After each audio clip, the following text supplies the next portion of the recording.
Okay, we are now live on the air. This is the Prehistory Traveler's Guide podcast. So, and I'm coming at you with another stream covering the latest happenings on the Kaiju Crescendo Kickstarter campaign. Once again, joining me tonight are Erik Homenick and special guest, one of the creators of the campaign, Mr. John DeSentis. Welcome to my channel, John. Hey, how's it going? Thanks for having me.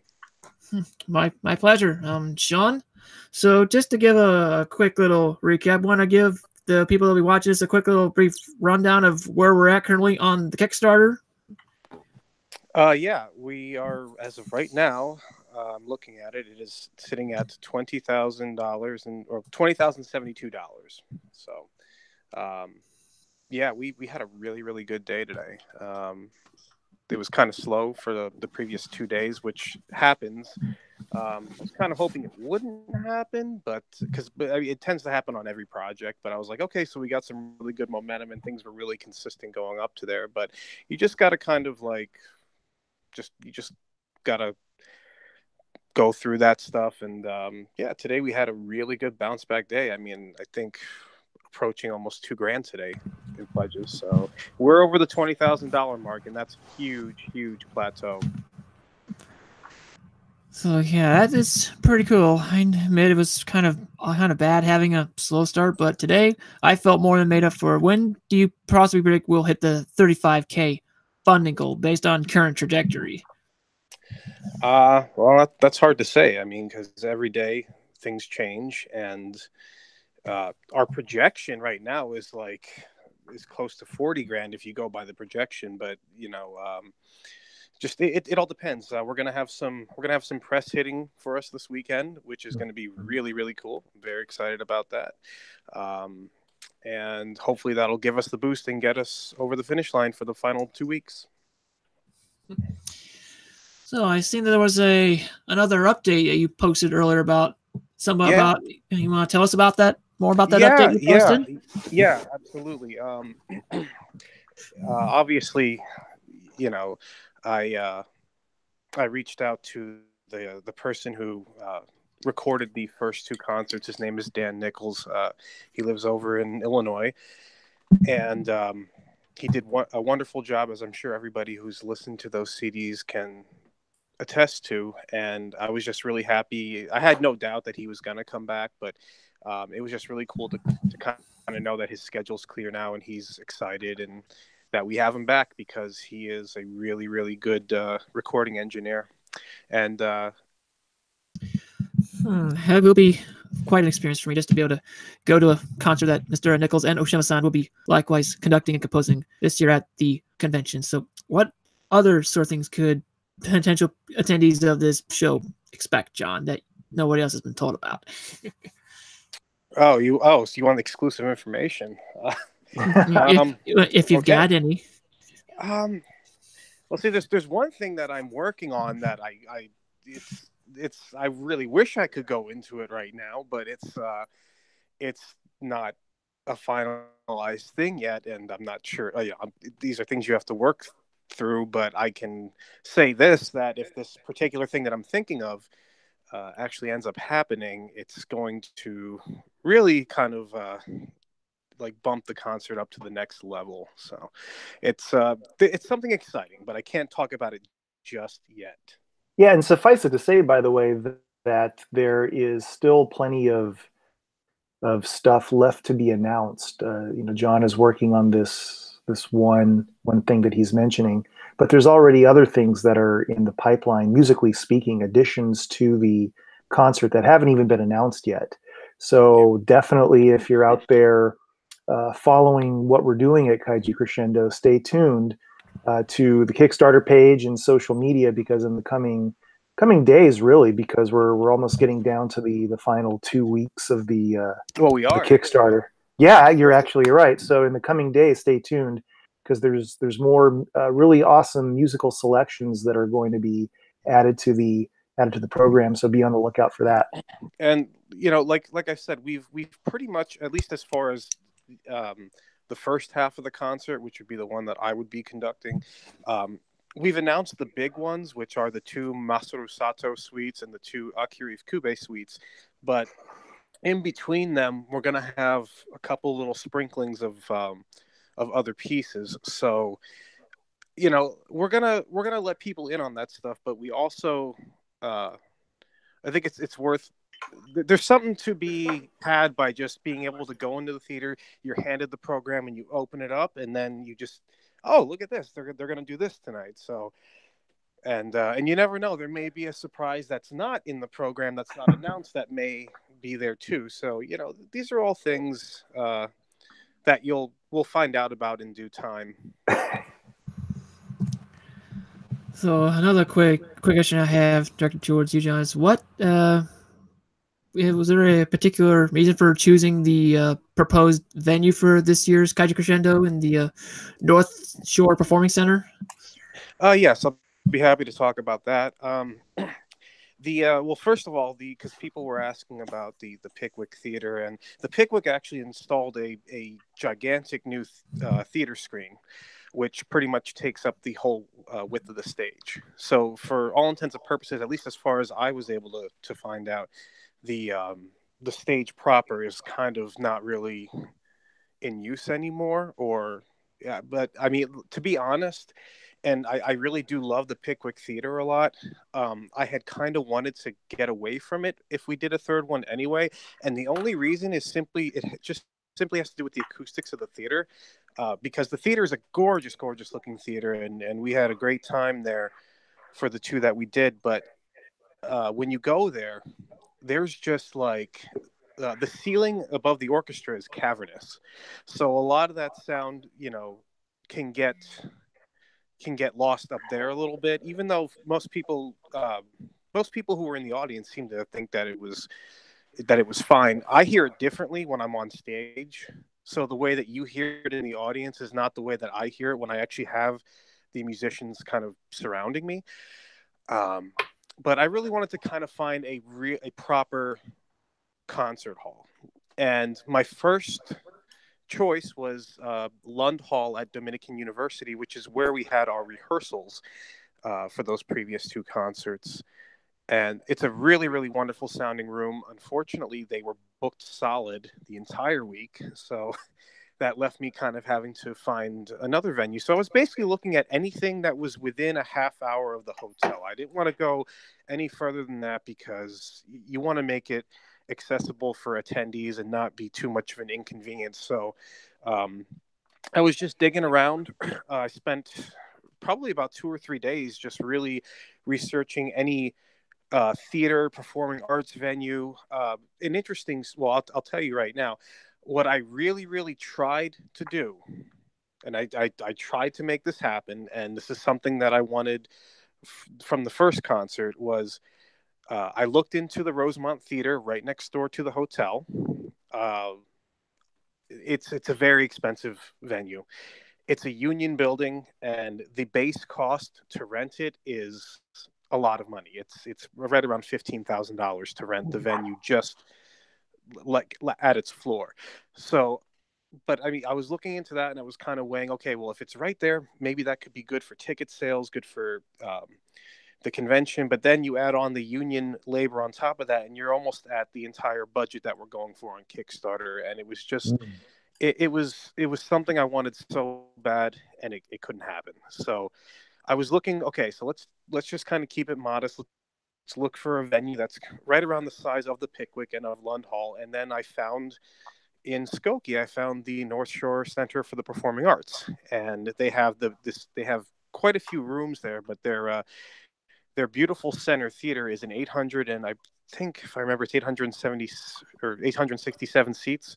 So that's right about the capacity that the Pickwick was. So I mean, I think that that's a perfect size for what we're doing. And more importantly, it is a concert hall, and they have an orchestral shell there, and it's just really a wonderful venue. And I kind of checked in with some people out there that I know that have been there, and they all raved about it. So I said, okay. I called them up. Their price is really reasonable, and they're wonderful and eager to work with us, and the dates were open. So yeah, and And wouldn't you say, John, I mean, because you mentioned something very important, which was the acoustics. In other words, the way that the live music will sound in the venue. So would you say that for as good as the first two concerts sounded live, and of course they sounded great, that in this venue the live music experience will be that much better because of the better acoustics? I have no doubt that it is going that, at least from a performance standpoint, what people are getting off of that stage in the audience is going to blow away what we did previously. And a very telling thing about it is I was speaking just a couple of days ago. I was speaking with one of the tech directors at the venue, kind of going over the needs for the concert. And as you know, Eric, as per the maestro's music, he would have the harp and the piano mic'd. Right, And that's we right. did that. Yeah, and we did that at the Pickwick, so that and pumped it through the PA system so that they would be able to kind of be balanced in there. And I was speaking with the tech director, and he's like, well, with our orchestral shell and the way we have the stage design, you're not going to need to do that. They're going to hear the piano and they're going to hear the harp naturally and acoustically. Oh, that's And great. that impressed me. I was like, oh, okay. Like, that's kind of cool that we don't, that's kind of a thing that can just happen organically in the performance. Oh, that's really cool. Yeah, and I suppose, Greg, what John is talking about here is the bottom line is this, that for previous attendees of the concert, as good as those sounded, this is going to just sound that much better in this beautiful venue. I've not been to it, but when John posted the update, I was able to look at the pictures of the venue just like everybody else, and man, is that a classy looking place. So it's going to sound even better than before. And if that's not enough And to even get you to get you to the concert, I don't know what is. And not only that, like, I showed the picture of the stage to Michiru, and she really thinks it's a beautiful looking stage. And we know what her music sounds like and how powerful that is, and that's really something that I'm looking forward to on this stage, assuming that we are successful and that this all goes through. I'm just speaking in the best case scenario. But just the percussion, especially, is what I'm thinking of in her Godzilla theme with the Yeah. bass drums and the toms and the snare drums. I'm imagining what that's going to sound like coming out at the audience, and I think it's going to be it's going to be awesome. It's going to sound like Godzilla's footsteps are coming down right there in the venue, probably. Well, she did say, assuming that Godzilla appears in Chicago for our concert. So. Now about Michiru. So I don't mean to take. I know, Greg, you're our host. I don't mean to take over the interviewer duties here, but as I get these questions in my head, I just want to ask them.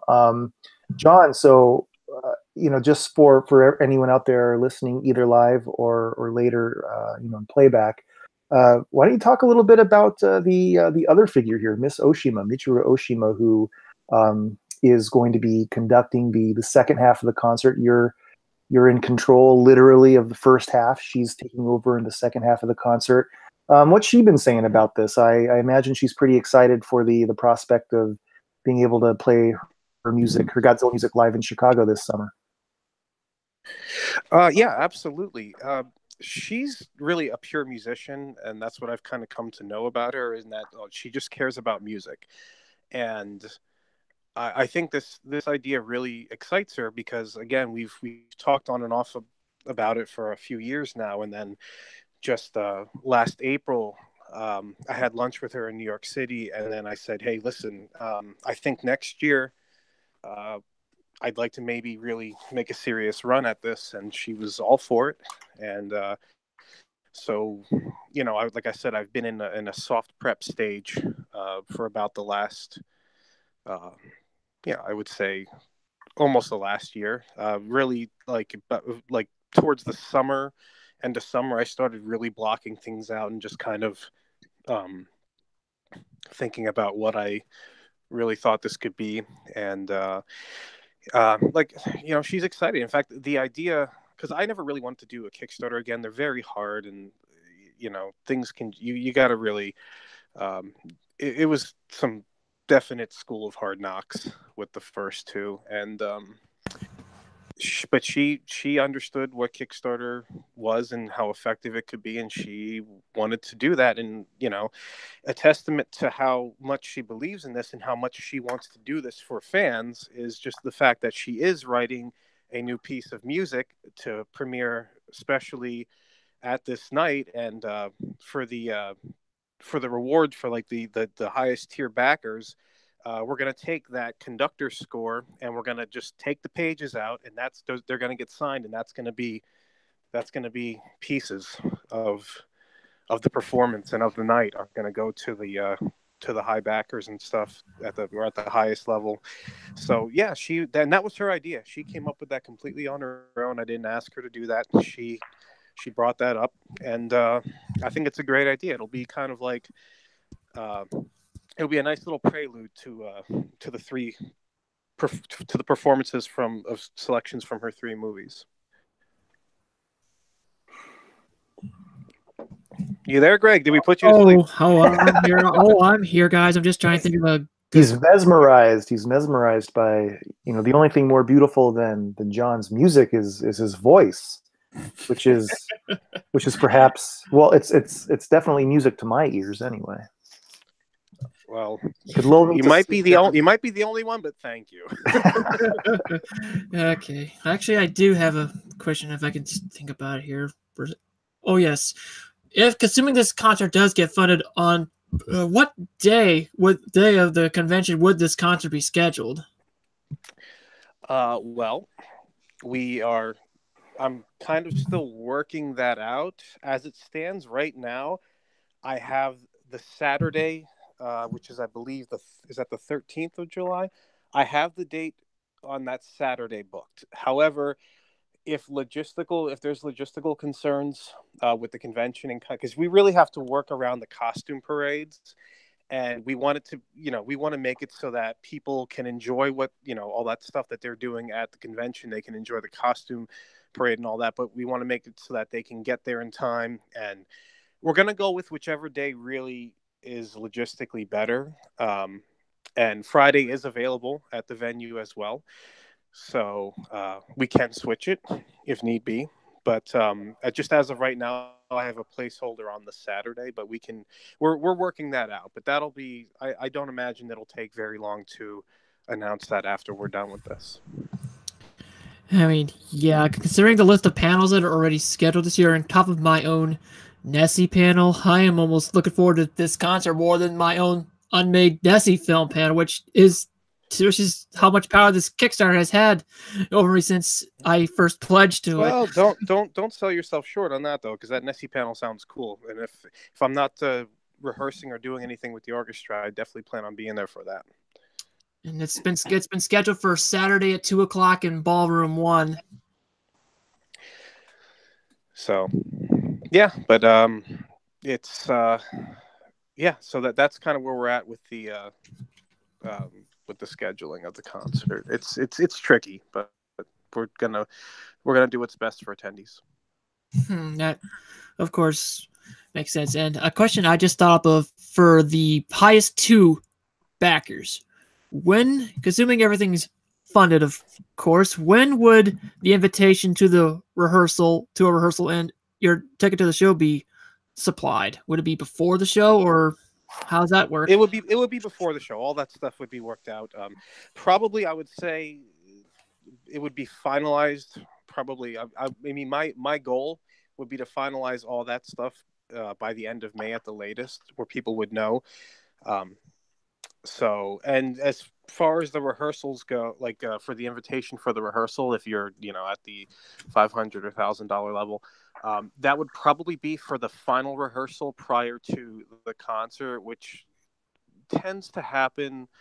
It may happen on on the Thursday prior, the Wednesday or the Thursday, probably the Thursday, because a lot of people will be there on Thursday, and that worked out pretty well for us last time. So, but again, all that stuff, because I'm trying to, because the rehearsals are still something I'm working out as far as the dates for those. But yeah, I mean, I plan on finalizing all that stuff by the end of May at the latest. And a question that came to mind for me, pardon me for jumping in there. Oh, that's fine. But regarding the musicians, I think the listeners would be very interested to know a little bit about them because Chicago is one of the great music cities, not only in the United States but in the world. I mean, there's so much great musical activity and all different types of genres that happen out in Chicago. Most notably, the Chicago Symphony. The classical music scene out there is pretty. Which is unfortunately, I think they're still on strike right now. The Chicago Symphony. I didn't even realize that they were on strike. They had a dispute with their contract, so that's something that's kind of looming large out there right now. But oh gosh, I mean, I'd be happy to talk about the musicians. So I think I hope that I'm right when I recall this stat, but I think I remember reading or hearing that there's something like Chicago has more freelance musicians per square mile than I think any other city in the United States. That includes New York. Oh, wow. There's a lot of music schools in Illinois, and so obviously you get a lot of people that come out of college and they become freelance musicians. Obviously, over the years, there's a circle of musicians from the two previous concerts that I've kept well in contact with, and I even employ them when I do film scores and stuff like that. If the budget allows me to, I like to hire them to do certain things. If I have a need for like my friend Cassie, I've had her do violin for me quite a bit. So.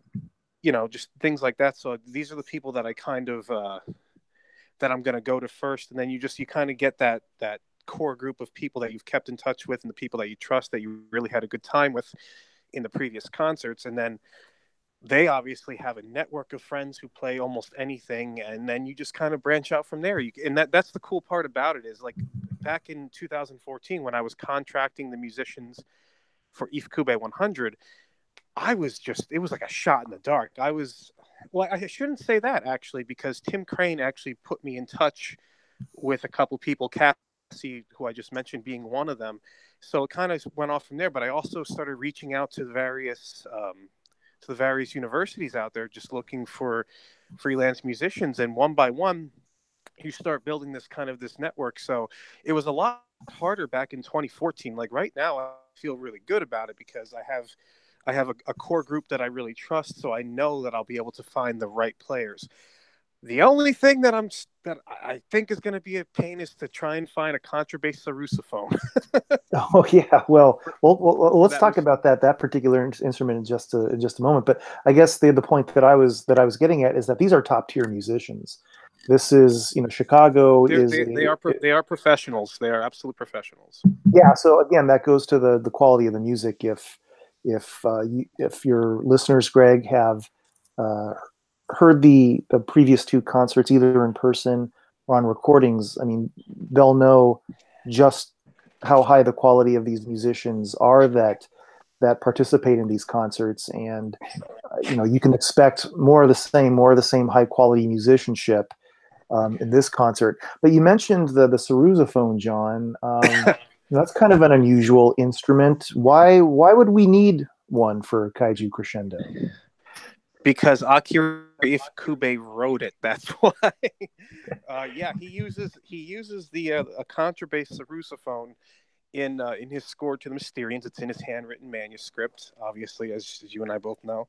And it's not a make or break thing. Like you can easily do Mysterians without it, but I'm all about like wanting to get as authentic as possible. So it's just this low guttural woodwind instrument, and there's a few different versions. Like I think a common one is tuned to E flat, and you can use actually different. You can use a saxophone mouthpiece on it. You can use I think a clarinet mouthpiece. It's really weird. It's kind of an obscure instrument, but it's like.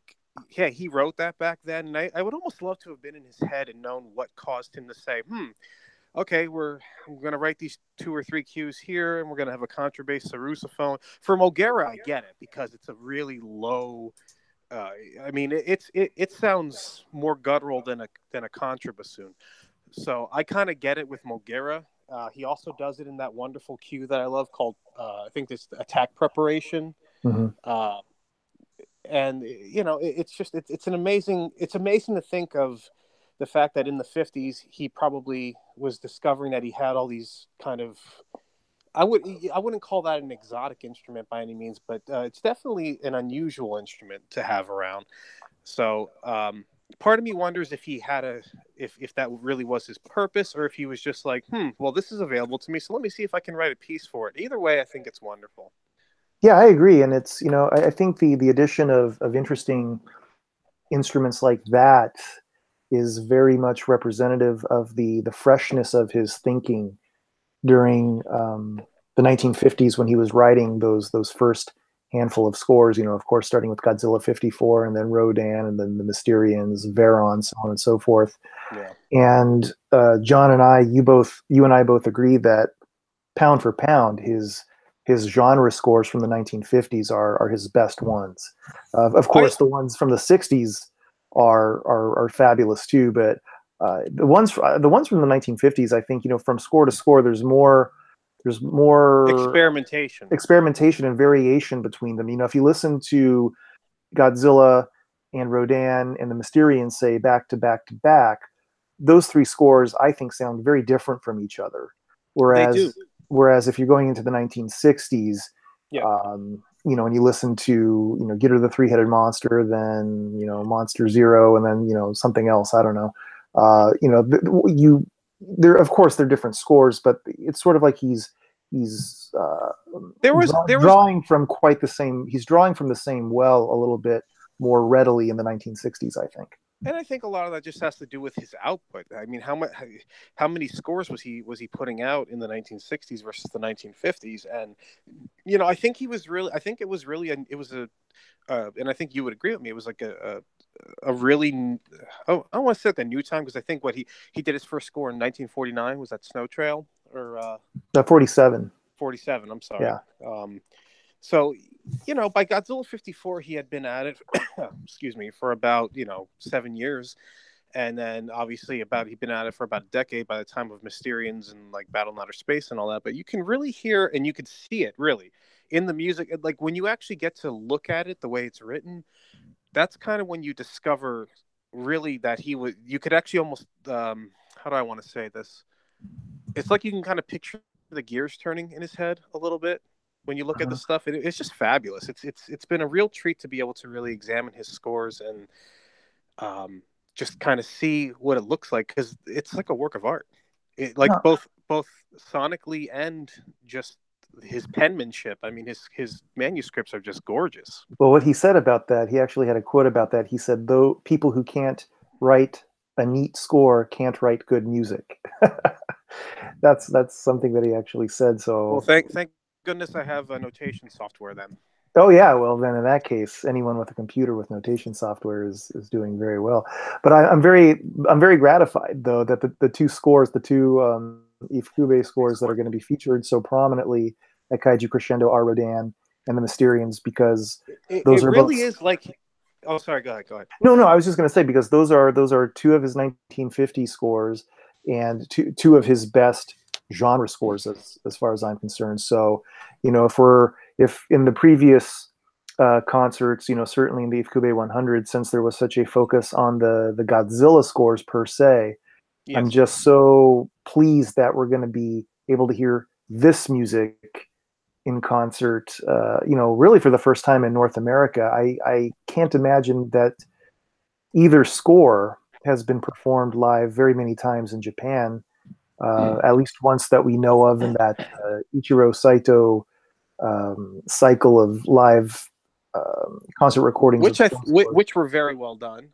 Oh yeah, very, very well done. Absolutely, there's no doubt about it. So, that's one thing that you mentioned in the Kickstarter video, is that all of the pieces of music here, each and every single one of them, are U.S. premieres.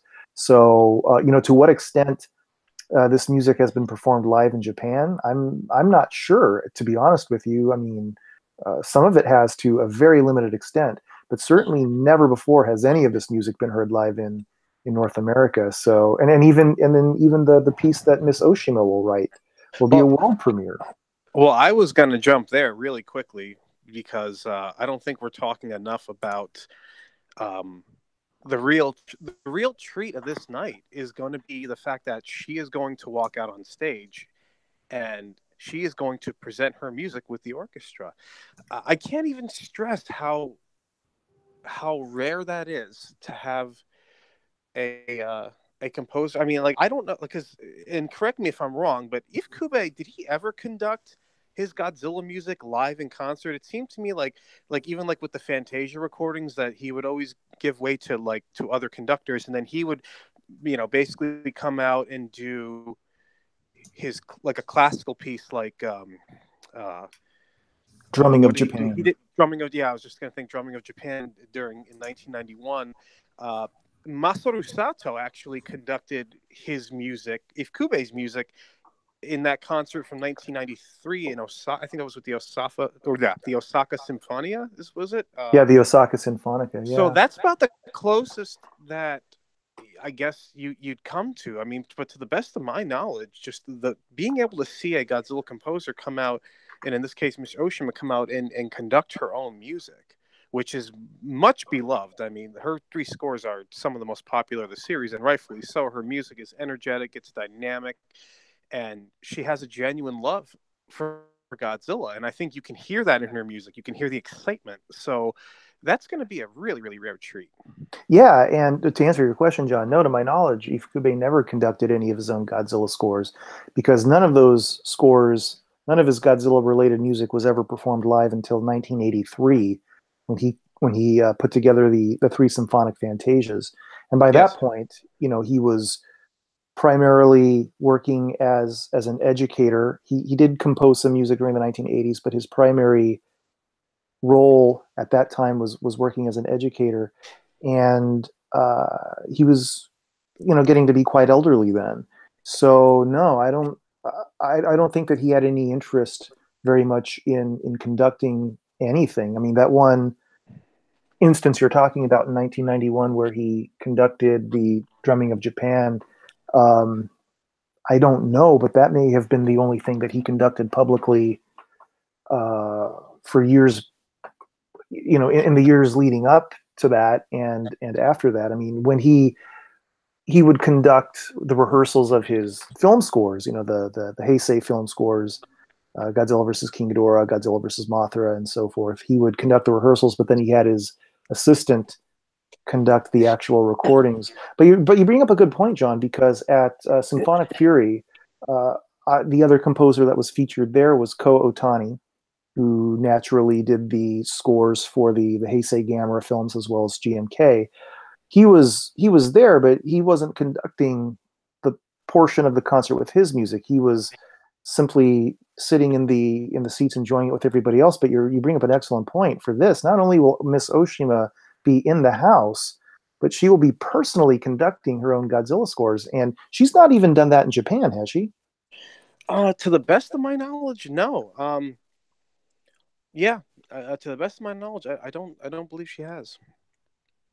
So I mean that Greg, I mean, that just is yet another great thing to mention about this concert. About, we're sitting here and we're discussing all of these great things, the improved venue, which will present better acoustics. We've got really popular pieces of music that fans have been requesting. I'm totally picturing this scenario where like Greg just kind of snuck off to microwave himself a burrito or something. Oh, I'm here, guys. I'm just taking it all in. That's cool, man. That's cool. How's the burrito? Is it burning the top of your mouth? Hopefully not. Gotta let it cool down, Greg. You gotta let it cool down. Erik is a connoisseur of burritos, by the way. Yeah, well, actually, it's so weird that you would mention that, because today, I mean, it's I'm here on the West Coast. It's 8:41. Oh, I guess it's still on the East Coast for you guys. Today is actually National Burrito Day. I'm not making this up. I did not know that, and I wish I had, because I actually had a burrito yesterday. So okay, so you celebrate. You're like one of those people that opens their presents on Christmas Eve. You ate your burrito on National Burrito Day. Christmas Eve. If I can get my hands on them sooner, I do. I'm sorry, I have no patience. Burritos are excellent. Yes. There we go. But we digress. But yeah, this idea that Miss Oshima will not only be in the house, but in the house conducting her own music is about as rare a treat as it comes for fans of Godzilla music. And like John said, her music, her Godzilla theme, is among the most popular, the most beloved music in the entire series. So you really don't want to pass up an opportunity to make this happen. If you have not yet pledged, if you're thinking about making the pledge to Kaiju Crescendo, it's because of your generosity, because of these pledges, that if we keep getting them in, if we get to our goal and things are looking great, the trajectory is going ahead full speed. We still have a little bit of work to do in the coming days, but with these generous pledges, and I should stress that no pledge is too small. No pledge is too small. Absolutely, they add up quickly, and if we all come together to make this happen, just like Miss Oshima says in the video on the Kickstarter Kaiju Crescendo page, that the idea of a concert is people coming together to make music, and that could not be more true here. We're not just talking about the musicians, we're not just talking about the conductors, Miss Oshima and John. We're talking about all of the fans from around the world coming together with their pledges, making a contribution to this effort where we can come together and bring kaiju music back to Chicago. And really, it'll sound better than it ever has before. In this great venue, we're going to hear some great music, Mysterians, Rodan, pieces by Masaru Sato. Maybe we should talk a little bit about that, John, because Masaru Sato is another beloved composer in the Godzilla series, and this is another person whose music people have wanted to hear his music live as well, haven't they? Absolutely. I think, yeah. I mean, that's been something that a lot of people, especially for again, the two pieces or the two scores that we're going to be showcasing, Mechagodzilla 74 and Son of Godzilla. Those they're always mentioned by name. That's one thing that stuck out of my head. Because if somebody asks, well, why not Sea Monster and Godzilla Raids Again, which especially Godzilla vs. the Sea Monster is a really really wonderful adventurous score, but because you don't know how many times you're going to get to do this and do something, and so you're just kind of thinking of what are the things that people have asked for. Rodan was a big one, obviously, from Ifukube, but with Sato, it's those two scores, and it's a different style of music, but it's fun, and I'm a big fan of Masaru Sato myself, and it's always hard. Like, choosing music for a concert is like, you think like, okay, so you've got 2 hours, you've got a 2 hour performance total. It's so hard to pick, because I remember, I think I sent you when I first kind of did my wish list. I guess I would say like whatever you would call it. Yeah, I guess my wish list. Right, when you were trying to determine what pieces to include in the concert. Yeah, and I'm like, oh man, cutting stuff down and cutting stuff out is like the hardest thing, because I wanted to have Ifukube Godzilla pieces, even though like I said in an update, Ifukube's Godzilla theme is going to be in this concert. I would never do a concert without it. It's just too too big. You can't do it without it. But it's too iconic. It is. It's incredible. And so kind of it was tough. It was tough to kind of make some of the cuts that I had to make, just to kind of like my wish list. But what it comes down to is what's going to be the best performance wise. And I think to myself, okay, well, you know what, like for instance, I wanted to take another shot at doing possibly a Godzilla 54 suite, or doing some of the other tracks that weren't in there. I kind of, because I would go through it and think of like pieces from like maybe from Ifukube 100 that I'd really love another shot at. I'd love to I think I could have conducted better. I could have had a better tempo, or this or that. I think but then I'm thinking, okay, well, if I do that, then I'm taking away from this music over here that's never been performed, whether it's the other two Ifukube suites or Sato. So when it came down to it, I wanted this to be as fresh as possible, just to kind of, so that it could be really the third part in this concert, the three that we're doing, I guess you would say. and I wanted it to be fresh, and I wanted people to have a fresh experience with it. But I also have to keep in mind that there's going to be tons of people where this is their first one too. So yeah, you got to have got the famous Ifukube Godzilla theme at the very least.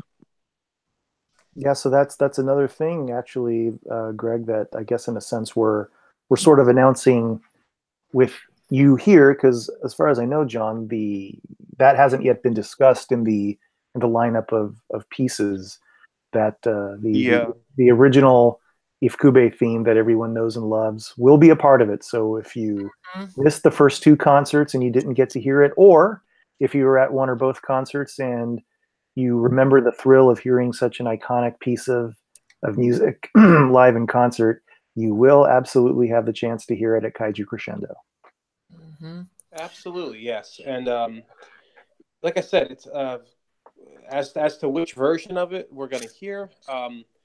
What I'm hoping to do is kind of is do almost like a medley of a few of his different themes, so that it's not just an arbitrary performance of like the like the enter theme and then the march. Like, I want to make this a special one for people. So it'll be interesting, and I think people really enjoy it. Okay, if we can shift the discussion over to the Kickstarter itself. We kind of got off the beaten path there a little. Okay, the various pledge tiers and the pledge rewards, were these the same? Were these the same for the other two concerts, or there's some?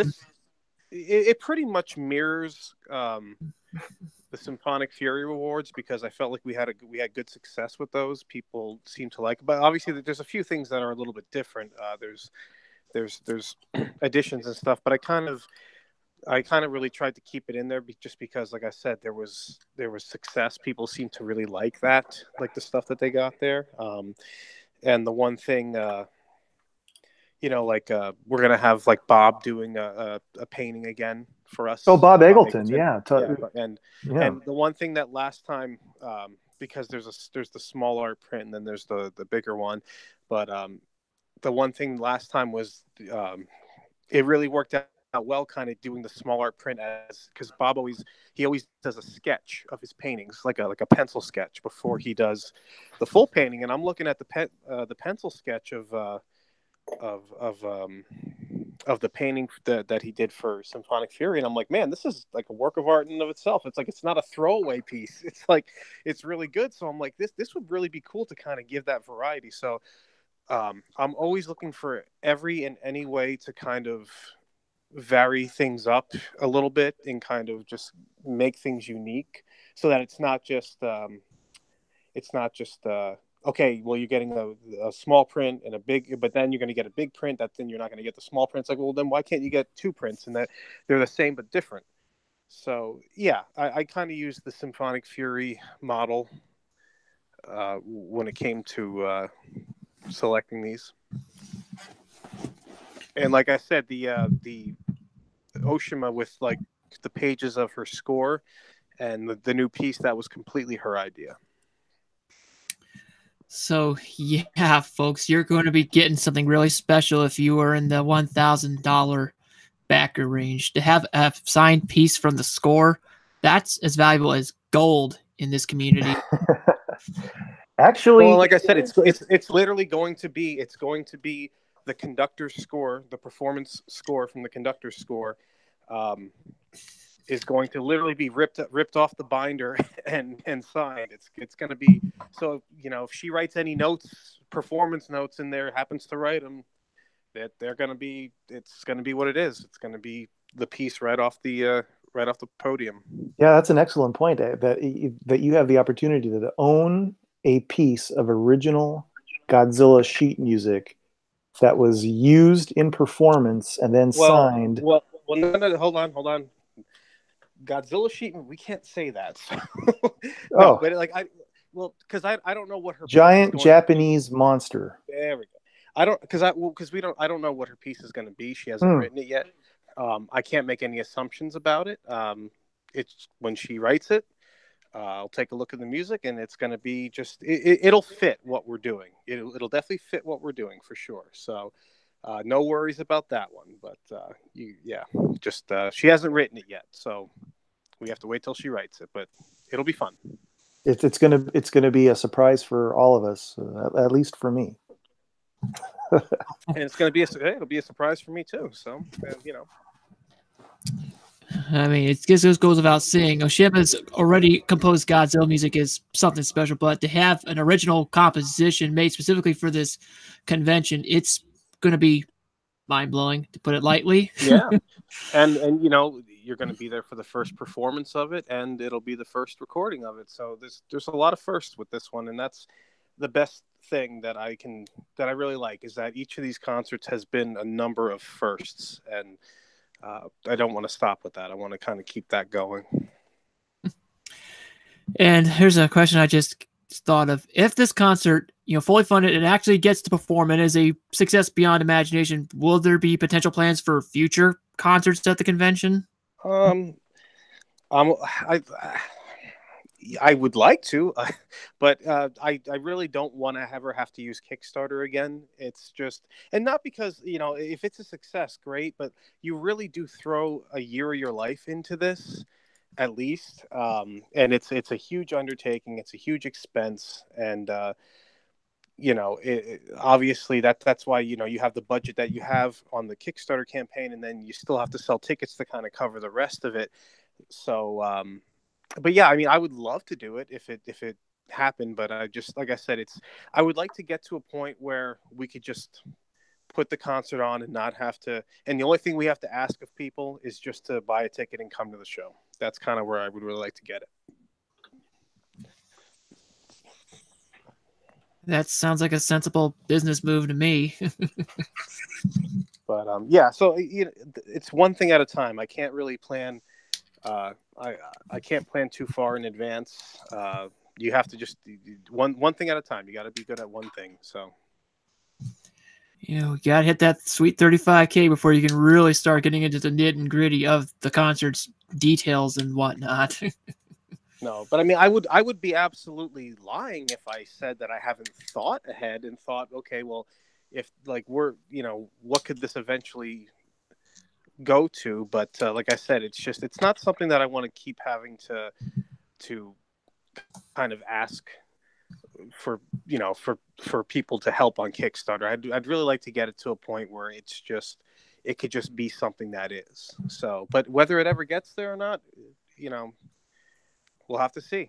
Like I said, one thing at a time. We have to be successful with this one first. We're, like I said, we're over 20 grand. That's a good place to be, but we still got a ways to go. So to anybody watching this who has not pledged, please head on over to Kickstarter and back this and get this campaign going. Oh, and we got some questions from Patrick Galvin here in the chat. Hey, Patrick. All right, his first question: are there any legal hurdles to performing music by Godzilla composers, especially those who are no longer with us, Ifukube, Sato, etc., to give their permission? And in other words, is getting permission quite hard? That's let me try to think of the best way to answer that. It's not hard per se.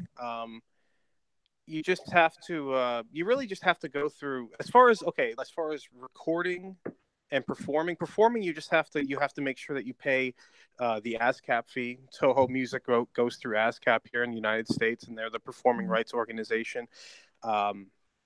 And that's for live performance. For recording, you have to kind of work with Jazz Rack, and that's the big performing rights organization in Japan. And then they will work with a company in the United States called the Harry Fox Agency to kind of register the work so that you can purchase a license from it. Where it becomes tricky is simply getting a hold of the music to perform, to actually make the concert scores. So luckily for me, I can say that I've been very fortunate to have a secret weapon called Erik Homenick, and he's been very helpful with kind of interfacing with the Ifukube family and with Toho Music. In fact, it was he who got us the symphonic fantasias to perform he had reached out through Kiwami Ifukube to Toho Music. Erik, why am I talking? Go ahead. You explain this. No, it's just, yeah, for Symphonic Fury, the we were very lucky that for the first half of the concert, which was Ko Otani's music, obviously the production could work directly with the composer himself, Otani, who was more than happy to supply all of the materials at his disposal that he had written to the production. Hey, we got another pledge. Oh, wow. Sorry. No, that's good news. Oh, sweet. There we go. Well, whoever sent that pledge from somebody in Japan, so that's all. Oh, that's sweet. awesome. Domo arigato, whomever pledged just now. We have had a lot of those, and I'm very happy about that. So no, that's fantastic, and that just makes me so happy, because that means that with every pledge we get, we're that much closer to our goal. We're much that closer to that end point. So that's really great news. But just really quickly to answer the question. Sorry. No. That was good. I'm glad you told me. That's exciting. So very lucky to work with Ko Otani, who was able to supply personally to John those scores. And then for the other scores, for the other half of the concert, the Ifukube scores, the 3 symphonic fantasias are actually owned, even though it was Akira Ifukube who wrote the music, because those musical scores are based Godzilla related. Toho Music actually owns the rights to them, so I couldn't go directly through the family for the symphonic fantasias. I actually had to go through Toho Music to get that. But I was able to speak with Toho Music, and I'm very happy to say that for an organization that is notoriously difficult to work with, especially for in the West, Westerners, Americans, when they try to work with Toho, sometimes they can be a little tricky. But I'm very happy to say that working with Toho Music was pretty smooth sailing. And then the other score, Kishimai, which was a 1943 score that was written by the composer Ifukube for the Japanese military. I secured that score directly from the composer's estate. But what's nice about this, and John was sort of alluding to this, is that all of these performances are completely licensed properly. This is not just a bunch of people taking scores here and there any way they can get them, and then putting on this concert and putting out these recordings. These are all done completely legally, with all the proper licensing taken care of. So I think that's an important point to bring up. Yeah, and just really as a quick aside, because from what you said, I think Toho kind of gets a bad rap when it comes to just like the perception that they're difficult to deal with. They're a giant company, and they're like Disney. They're protecting their Mickey Mouse. Like Godzilla is their golden goose, and he's as popular now as he's probably ever been. So but Toho, even like when we dealt with them with Ifukube 100, because remember we originally wanted to call that Ifukube and Godzilla musical celebration, and stupidly on my part, just thought that would be, they'll understand. No, they won't. But they were totally cool. I mean, like we played ball with them, and they were cool then.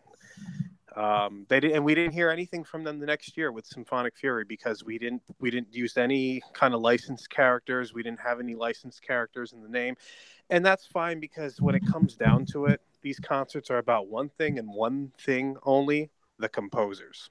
But actually, though, John, in a roundabout way, we did kind of hear from Toho Music after Symphonic Fury, because the composer's son Kiwami told me that that he had gone to a meeting or a gathering at Toho Music, and the executives at Toho Music told him personally, which was really relayed back to us, they were actually very pleased that these concerts. I'm sorry.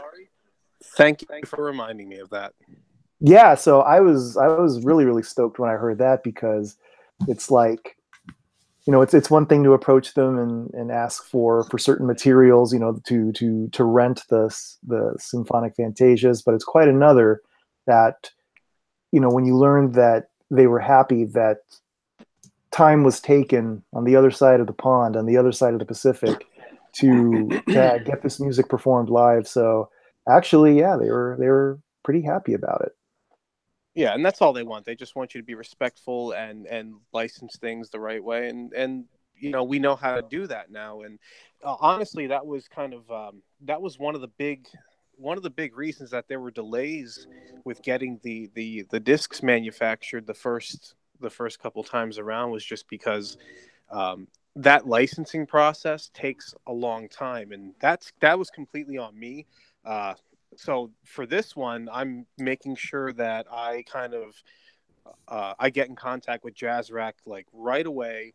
You know, as soon as we're done funding, when we decide that these are going to be the finalized tracks that we're going to do, the first thing I'm going to do is kind of get them going with this, so that, you know, after the concert is over and when it comes time to start designing the compact discs, and when we're mixing and mastering and all that, that once we're ready to go, once we have those designs done and the music is mastered, then we put them into production.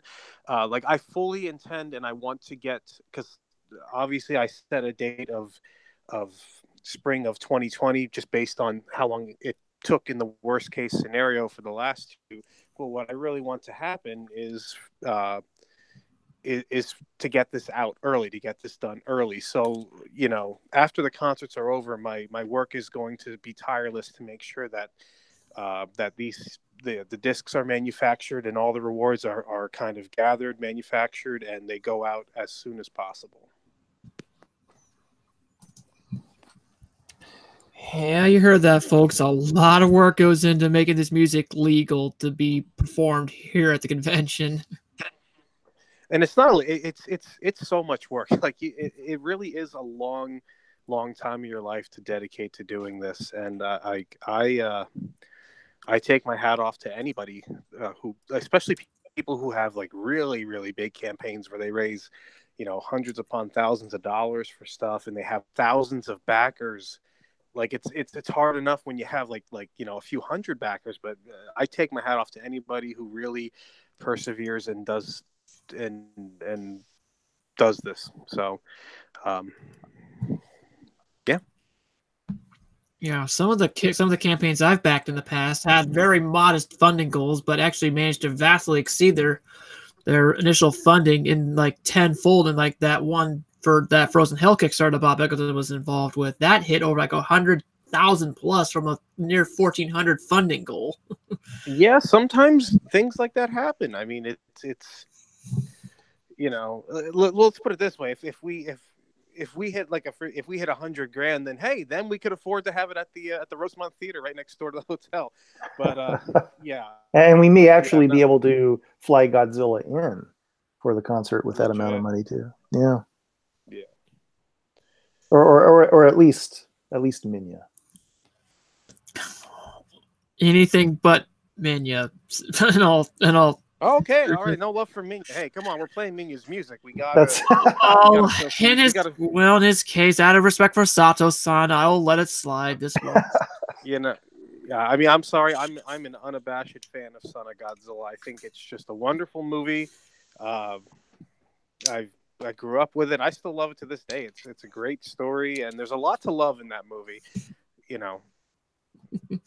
Patrick Allen says, "I like Minya myself." Haha. Hey, you know, Minya's got personalities.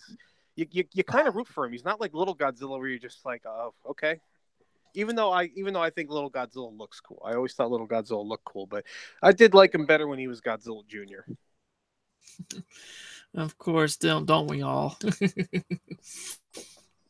So, anything else that you would like to know, Greg? I think that did cover a lot of the bases here, but the last thing I like to hear from one of the creators here is the ticket pricing. What will be the biggest determining factor in how much the cost of an individual ticket will be for the show? Probably because the last couple times we just did kind of a general admission thing. This time we have a balcony as well as a floor, and we have like side box seats as well. Those are kind of like the side box seats are kind of where I'm hoping that maybe the people at the producing levels will want to sit, but I'll give them a choice, obviously. But I kind of have an idea, and I have an idea in my head based on like a minimum number of tickets to sell and what you could sell them at to kind of fill out the budget for what the concert's going to be in post production and all that. But it's not going to be very much different than what we had last time around. It's not going to be exorbitant. But it's just not finalized yet. I really don't have that. I haven't figured that out yet. And like I said, to anyone watching, just keep tabs on the Kickstarter. There'll be updates posted once John has something to show for, or if we hit another fundraising goal. And again, a lot of it does depend. You know, we still have to get funded first. We're not there yet. I mean, it is cool that we're having this discussion. Assuming, wait, hold on. Oh, we just got another pledge.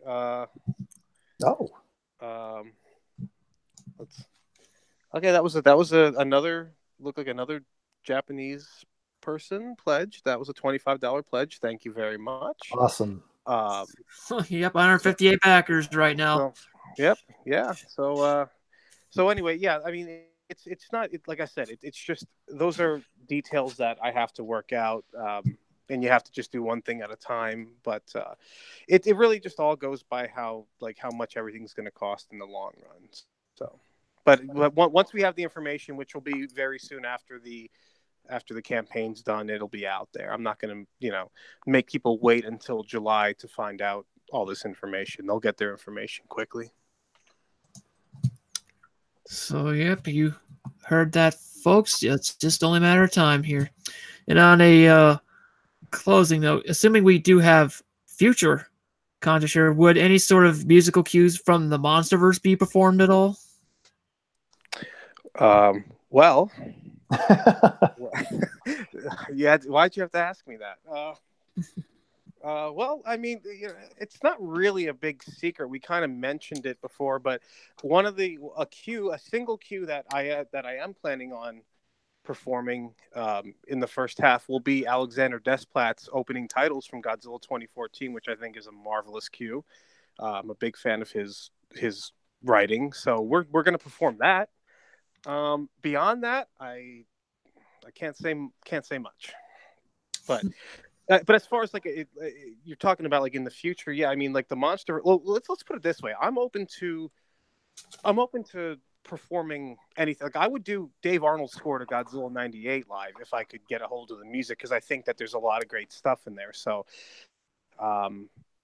yeah, I'm open to anything really. Any possibility for anything from King of the Monsters? Bear McCreary's work in that film, from what I'm hearing, it is music. It is sweet music to my ears. I'm a big fan, and I've been a big fan of Bear's for many years now. Going back to his scores for Battlestar Galactica and The Walking Dead, I'm especially a big fan of his scores for that TV series. I loved that he brought back the blaster beam instrument in 10 Cloverfield Lane, his score for that film. And you just never know. So I would be up for it if it were possible. Let's put it that way. Well, like I said, here we'll only know for sure once we see that final set list for the concert. And that leads me to a good question. Will there be like some sort of list and poll for people to vote on to pitch suggestions for the set list? Well, I kind of have the first half of the concert pretty much set already, and that was again just based on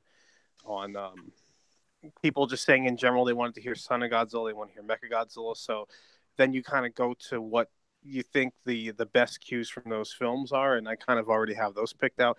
However, Michiru, as we pointed out in the Kickstarter campaign, she very much wants to hear what people want to be performed, and some people left them in comments on the Kickstarter. So, yeah, she's very much interested in hearing which cues from her films fans like the most. And, you know, if somebody if like one person has a very obscure kind of request for like a, you know, we'll do our best. But I think, you know, it's about like, you kind of just want to take the consensus in here. But, you know, then, you know, sometimes somebody out there, that one person may actually suggest something completely off the cuff that you didn't think of. Oh, you know, this might make a good performance. So that's kind of why we're asking. We want people to tell her what they want to hear from her scores.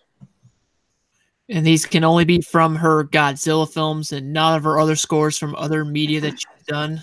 Well, for this concert, we are focusing on her Godzilla scores, but it's fun. Happy you mentioned that because she is a very talented composer. She's scored for television, films, video games, anime. Her score to Full Metal Alchemist is very popular. So I really do think that she, what I'm hoping for, if this is successful, is that it kind of puts her music more to the attention of people out there, because I definitely think that you could have a full concert just of her own music and it would just be a wonderful, wonderful experience. But for this, we're focusing on the 3 Godzilla scores because, again, you know, I have an hour, she has an hour, and you know, we're trying to just kind of pack the most punch into that period of time. And maybe for a final question, what kinds of stretch goals or could we potentially expect for this campaign, assuming that you create such things? Well, I've thought about it. I think depending, well, like it would just depend on how far past you go, because at 35 grand, Kickstarter still takes their like 5% out, and then, you know, there's processing fees and stuff. So if you get to like 38, 39 grand, you still kind of end up back at 35 after it's all done. And so, but if by some chance we kind of go beyond that, I would probably really think about, okay, what can I do for more? I would think about more rewards, or kind of like things that could be added to the concert itself. You know, just kind of more bells and whistles and things of that nature. But it would really just depend on how far past it we go. But I would definitely want to think about what else we could provide to people that would kind of just make them happy and make the whole thing just that much more special. Yeah, right. But we before we even start thinking about stretch goals, though, we got to think about the goal. We have to think about the goal, which is the $35,000. And, you know, as we were mentioning earlier, we've made terrific progress. We're at a little over 20 grand right now with 14 days to go. So while we've definitely made some excellent progress, we still have some work to do, guys. So for those out there listening, if you've already pledged and this sounds really exciting to you and you're able to even give a little bit more, every little bit counts. If you haven't pledged yet, if you've been thinking about it or you're just now learning about it, every pledge counts.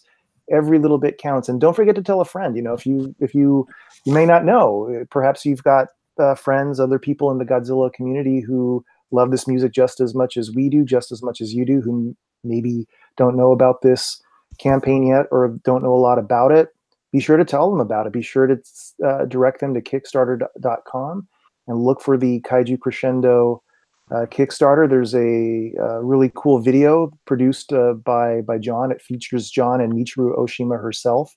The video is right there on the page, talking about the proposed concert, Kaiju Crescendo. You've got all of your pledge levels there. You can see what types of cool rewards you get depending on your pledge level. And it's also just a great page to keep in touch with for any updates that are on there. John's been adding. He's had a few updates on there already. I think 2 since the campaign is launched. So 3 actually. I did the 3. third one this afternoon. Oh, that's right. Yeah. So it's a great way to stay in touch with how we're progressing. But we need your help out there in Kaiju land. So if you've pledged already, please consider pledging a little bit more again. And if you haven't pledged yet, please do. Every little bit counts. And don't forget to tell a friend. But Greg, thank you so much for having me and John join you this evening. It was a lot of fun. I enjoyed the conversation very much. Likewise, it's been my pleasure to have the both of you on the channel, and especially thank you to you, John, for taking time out of your busy schedule to come onto the channel and talk all things Kaiju Crescendo. Oh, I was very happy to. I was happy because I was upset that I didn't get to join last week, but I had so much going on that day, and unfortunately, sometimes you have to do laundry. But yeah, I was very happy to join you guys tonight, and it was a fun conversation. Indeed, and I'll probably be doing other such streams when I'm just thinking about how I'm going to fund something for my panel. For anyone here listening who might be going to my Nessie panel next year, I'm going to be having some art books for sale featuring all of the commissioned artwork that's going to be on display during my panel. Now, I've been debating if I should go through crowdfunding to fund the printing of these books or just fund it out of pocket myself. That's something I've been really debating on. I was hoping to hear some advice from you, John, about what route you think I should go with. Well, see, the fortunate thing for you is if you do decide to go out of pocket, which if I was doing that, I would. Well, it depends on how fancy you want to get with it, but there's so many options for self-publishing right now. Really, anybody can publish and write a book. We've seen that. So you could, and obviously, depending on how many pages you have, I mean, it really depends. Like if your book, the art book you're talking about is kind of on the smaller side. You might do well to just do it out of pocket. I mean, because it might not be all that much. But, as far as if you were to crowdfund that, you probably wouldn't need a large goal for it. So I think you could also be successful there as well. Just crowdfunding it's a thing, man. It's a marathon. You got to kind of keep it. It's almost like you got to spam yourself out with it just to kind of keep people kind of knowing what you're doing. So, but either way, I'd be excited to see what you end up doing. And it's already gotten pretty far along. I've already got cover art for it. I've gotten a lot of, as of I think this current count, 19 completed submissions with a handful more still in the works right now. Cool. All right. Cool. Well, best of luck to it, man. Whichever way you decide to do, and definitely if you need any more kind of thoughts about it, just hit me up. You know how to get in touch with me. And once I have mine books printed, I'll be selling copies to both you and Erik at G-Fest. Well, thank you. We'll look for that. Greg, thank you very much. It was a lot of fun. Yeah, thank you, Erik. Thank you, John. It was a blast doing the show, and for once, no hiccups, sure. No gremlins. All right, we got through unscathed. There you go. All right, guys. Have a good night. Good night. Thanks, Greg. See you. See you later, guys. And I bid everyone watching the show farewell and head on down to the description to pledge to the Kaiju Crescendo Kickstarter.